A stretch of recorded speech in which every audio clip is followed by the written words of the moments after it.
જય માતાજી મિત્રો, ચોમાસું શરૂ થઈ ગયું છે અને વરસાદમાં આપણને ગરમા ગરમ ભજીયા ખાવાની ખૂબ જ મજા આવે છે. તો આજે હું તમારી સાથે મકાઈના ભજીયા લઈને આવી છું, જે એકદમ ટેસ્ટી બને છે અને બધાને ખૂબ જ પસંદ આવે છે. તો સૌપ્રથમ તો આપણે મકાઈને આવી રીતે કટ કરી લેવાની છે, જેથી કરીને આપણે મકાઈનો આખો દાણો નહીં રહે અને આપણે જ્યારે ભજીયા તળીએ ત્યારે મકાઈ આપણી ફૂટે નહીં માટે. તો આપણે કટ થઈ જાય, મેં અહીંયા 3 મકાઈ લઈ લીધી છે. તો તે કટ થઈ જાય એટલે આપણે એક બાઉલમાં કાઢી લઈશું મકાઈને.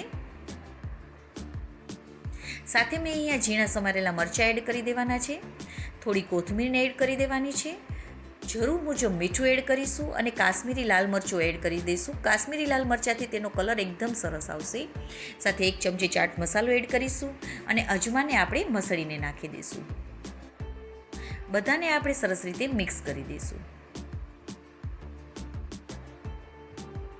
હવે આપણે અહીંયા સોડા કે ઈનો એડ કરવાનો નથી, માટે આપણે બાઇન્ડિંગ માટે ચણાનો લોટ આપણે જરૂર મુજબ જ એડ કરીશું. તો પહેલાં થોડો એડ કરી અને આવી રીતે હાથેથી આપણે તેને મસળી લઈશું, જેથી કરીને આપણે મકાઈમાં મોઇસ્ચરનો ભાગ હોય છે, જેથી તે પાણી છોડે છે અને આપણે પાણી નાખવાની જરૂર નહીં પડે. આપણે થોડું જ પાણી નાખવાની જરૂર પડશે. તો આવી રીતે આપણે તેને મસળીને કરવાનું.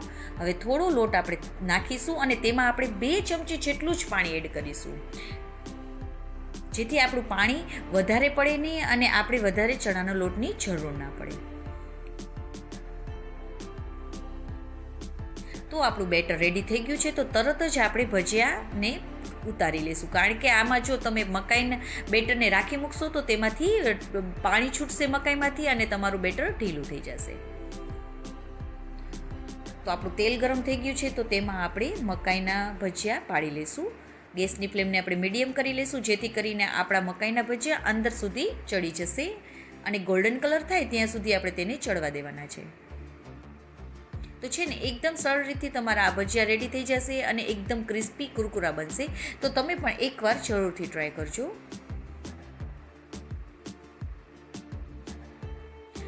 તો આપણા ભજીયા રેડી થઈ ગયા છે.